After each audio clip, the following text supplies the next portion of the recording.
Hi, this is Sheree. Just really quickly, I want to let you know that this review for Parasite does have some spoilers. Unfortunately, it is really difficult to talk about this movie with all its twists and turns without some mild spoilers. So, if you plan on watching Parasite and you don't want to have any spoilers, watch this after. If you don't mind, here we go. Welcome to the TCAT 10-minute take. It has been a long time because, as you know, unless you live in a cave or a rock or under a bunker, we have not been to the movies, as no one has been to the movies because going to the movies is no longer a thing. But movies are still happening. They're happening online. They're happening on streaming services. They're happening on your phone, on your tablet, wherever. So we are back. And we're going to talk about some new and new-ish movies and new-to-stream movies going forward until. So, today's movie is Parasite. Yes. So Parasite. before we get started, go ahead and click that like button and click that subscribe, and so you can get and click the bell, click all the things, so you can get all the 10-minute takes as soon as they drop. Now that we're back into the swing of things, we're going to be talking about all kinds of things. So today is the Oscar winner from this past year, Best Picture. And as always, I have the timer set. Mr. Chambers will go first, and Go. All right. Parasite, directed by Bong Joon-Ho, who also did Snowpiercer, which I really liked. I dug Snowpiercer. Really? But, well, we can discuss that another time. But Parasite, I would go into the whole cast, but I'm probably just going to destroy their names. But let me just say, I think the cast of this is great. Well acted, well shot, interesting story. I have to admit. Now, let me circle back around. Do I think this is the best movie of last year for an Oscar? No. I only say that because, for me, I had a problem with how in this movie we seem to go from 0 to 100 real fast. I mean, real fast. And I was like, whoa, like this family who I understood, not well-to-do, didn't have a lot of money, but this family went from being an almost in a sense like an average poor family, scraping to get by, to a bunch of con artists willing to ruin people's lives. It like this. So I was like, wow, that was a heck of a turn. I didn't see that coming. Like there was nothing built up to show that they were already a family of con artists who were working cons from before and saw this rich family as a mark, and that's what they zeroed in on. It seemed like once the son got an intro into the family to earn what seemed to be a decent salary from him, he was just like, oh, screw it, I'm getting my whole family in there and let's try to take everybody else down. I was like, wow, that was quick. And then later on in the movie, then there's this other weirdness of some guy living in their panic basement or You're whatever. Just giving it all away? Listen, at this point, if you haven't seen it, I'm sorry. Well, there's people who are going to watch it streaming. Like, this is new to you. Well, listen, spoiler alert. And then there's a guy in the basement, and I'm like, whoa. And he's been there for 4 years? It's a metaphor, Don. It's a metaphor. Yes. So, and I was like, whoa. And it's funny.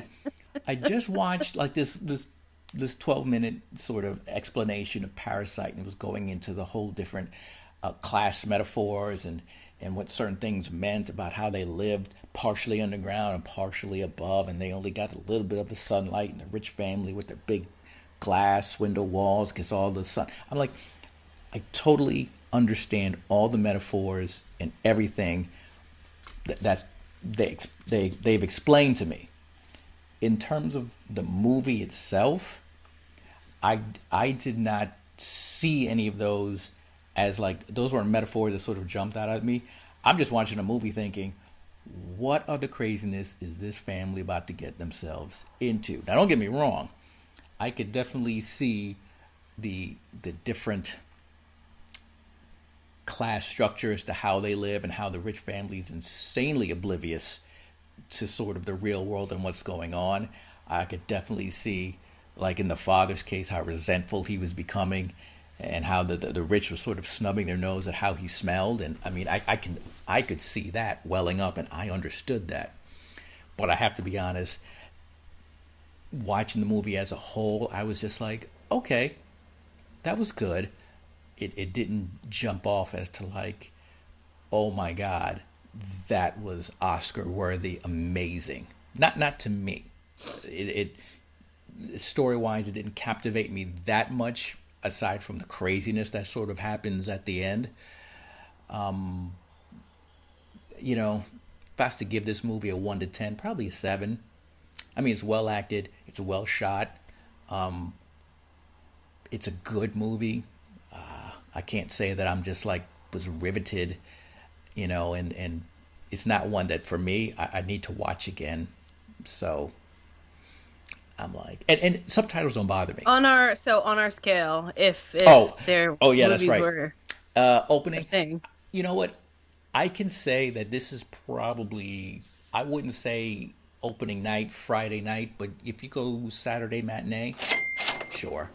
You know, weekend matinee, you know, I to me, this is not one you have to rush out and see it that opening night, Friday night, and pay like the full price $15 ticket. If you could see it in a matinee, it would definitely be well worth that, say, Saturday afternoon matinee price for sure. And you'd enjoy it. It'll make you think. To me, it just didn't grab me at the end to be like, wow, this was not like, say, a movie like Moonlight, which I thought about that movie for a while after watching that. I didn't really do the same for this. Okay, your time is up because we're Yes. keeping these tight. Yes, we are. So, I love this director. I loved The Host. That was like my favorite movie that year that it came out. It was so good. And like you said, Snowpiercer and Okja, even that movie, Okja, I don't know if you've seen that. It's on Netflix. I haven't seen that one yet, yeah. It's so good. Like, he's so interesting. Like, everything is unique and interesting. And like, you can definitely say this was like an original story and an original, like, it wasn't a retread of a retread of a retread. Like, this was like, there were a lot of twists and turns and it escalated quickly. Real quick. I was really excited that it was included in Best Picture, especially since we had some kind of Hollywood fuddy-duddy type movies that were also in there, and I was like, this is like a refreshing, like, breath of fresh air. I don't know. I mean, there were just some things that came out this past year that I just didn't care for. Like, this was one of the few movies this year, but there were some that I really loved that we haven't talked about, and I don't know if we're going to talk about some of these other ones. I mean, we might as well. We got time, but it's so, the cast was so good. The directing was really good. Yeah. The cinematography was really good. Like, they used some really interesting shots and you know, filming techniques, and like the tension. You didn't know where it was going to go. Right. And I don't even know if they necessarily were. They weren't really going in as con artists. They weren't trying to take anything from these people. Like, the son was really good at English. He was tutoring the daughter. They did ruin two people's lives, though. Well, yes, but that was, you know, you step on the ladder. Sometimes you step on people when you're climbing the ladder. But like, the daughter was helping that little boy. She really was. Like, he had this trauma from seeing a ghost. Right, ghost. And like, she was actually helping him. And the mom had made experience. It's not like they were just taking money from these people and not doing the job. The dad was a driver before. He didn't know that car, but he was a driver before and had driver experience. So it's not like they weren't doing the job or they weren't qualified to do the jobs. It was just the means to getting those jobs was questionable and suspect, and you know, cutthroat to like step over people to get those positions. But it's not like they were, you know, just stealing money. They were doing the jobs. so it's like morally gray in a lot of areas. But then, you think about, just sort of unchecked capitalism, and it bees that way sometimes. It sure enough does. And you don't often think of the consequences of, upward mobility and the illusion of upward mobility, and like how, you could be doing really well, and then one thing like a natural disaster can just completely set you back and fuck you up. And then how the people you work for, the people, who have, like, they don't care, they don't give a fuck. Like, we're in the situation that we're in right now, and the people who make the least and have the least are getting the least. And it's like people who are in a position where they're a little bit better off are getting more. And it's like, that doesn't make any sense. But that's the striated system that we're in.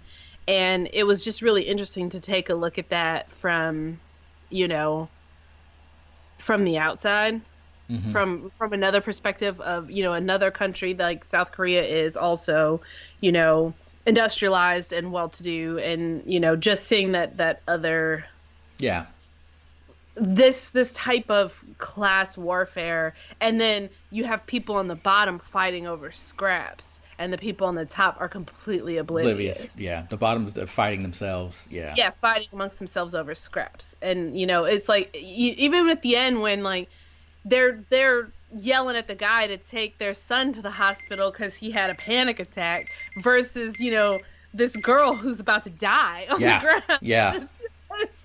It's like they're just completely out of touch. Like their splinter is worth more, than your stab into the chest.